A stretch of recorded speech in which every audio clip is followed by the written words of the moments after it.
I started a new book last night. I'd seen a few people sharing and talking about this the last while on Twitter, and it's this book from Image Comics called Blood Bloodrik. Bloodrik, yeah. I was thinking Blood Dirk. But man, what a treat. Like, this book is, it's fucking gorgeous. Absolutely gorgeous. And it's like, I guess the way to explain it really, as like, not a whole lot happens in regards to some kind of grand plan plot, or anything like that. To me, it's more like just, it's kind of like just this is like the first issue, so it might develop after this, but it seems like it's just a mood, a vibe, moments captured in time for this Bloodrik guy, like, and like, it's really funny. I didn't think it was going to be funny, but I did find myself that, like, the second story, I was like chuckling away when I was reading it. But essentially, like, there's two parts. Like, the art is amazing. Like, it's kind of, it seems like all this AI art, which always seems to be like this, like, beautifully rendered CGI kind of looking stuff. Like, that's probably where comics will go. A lot of comics will go. But I think you'll still always have these types of books, which are kind of, I don't know if it's for everyone, but I love comics that have this hand-drawn vibe off them. Like, you can tell a human. Now, AI will probably be able to mimic this, I'm guessing. Like, but I still love this look, and I'm just not sure if people creating AI comics will want their comics to look like this. Maybe they will. I don't know. Like, but essentially, yeah, it's like, even the colors, like, it's like the whole first issue is this Bloodrik guy looking for something to eat, like he's a hunter, and it's that, like, the colors are quite red. It's like the sun is going down, but he's just wandering, and it's, there's such a vibe off it, like, with the snow crunching under his feet, like some of the shots, and then, like, these kind of silent panels where you can see, like, the wind is blowing the trees, and he's sitting there and he's thinking nothing. Or actually, I think that's the narrator, the guy from the start of the story. But essentially, even this, like, you've got these pages where it's like this one image, and there's, like, no text, and, like, you can tell here, like, that's it. It looks like the smoke from his fire coming up there, and he's resigned to have caught nothing that day, and it just continues on. Like, he's crunching through the snow. He can see a hawk but can't get to it, and it went where I didn't expect. Like, he kind of comes to the end of, it's almost like he's resigned to himself basically dying. Like, he slumps on the ground. He's thinking about, like, that's a really cool image of, like, when he was king of the woods.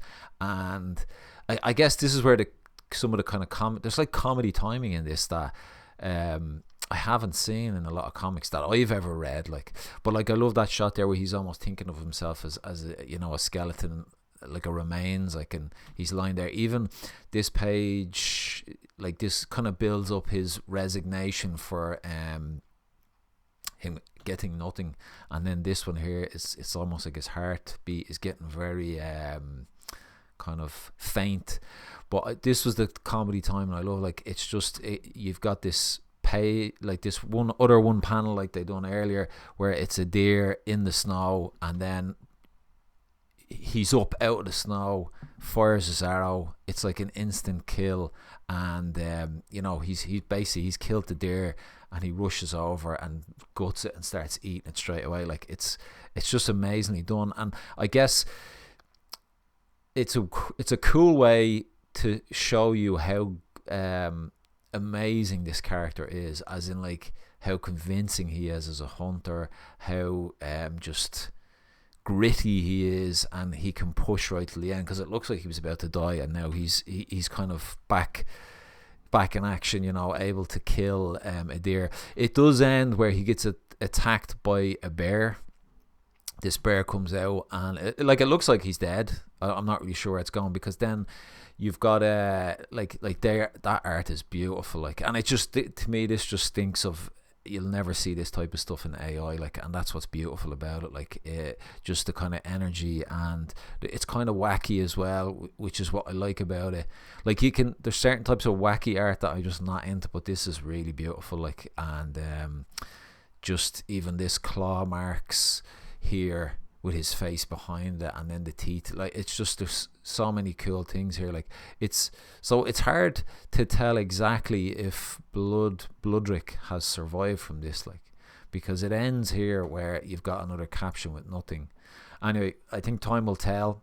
Like, the artwork is so nice. Like, I'd love to know how this guy actually illustrates this stuff. I must kind of look into it. The second story is hilarious. It's him hunting again, and it's just this scene where he sees this grouse go behind the tree. So, like, he kind of gets his arrow ready and literally says, I'm not moving until you... He's like, this almost shows how stubborn he is, like, as well. It's like there's these great ways of communicating his character without saying that he has these traits. It's just from reading the story, that's what he's doing. And he's waiting. It's just really funny. Like, he's waiting and he's saying, no matter what, I'm like, I'll stay here all night. I'm not going to move until this grouse sticks his head out.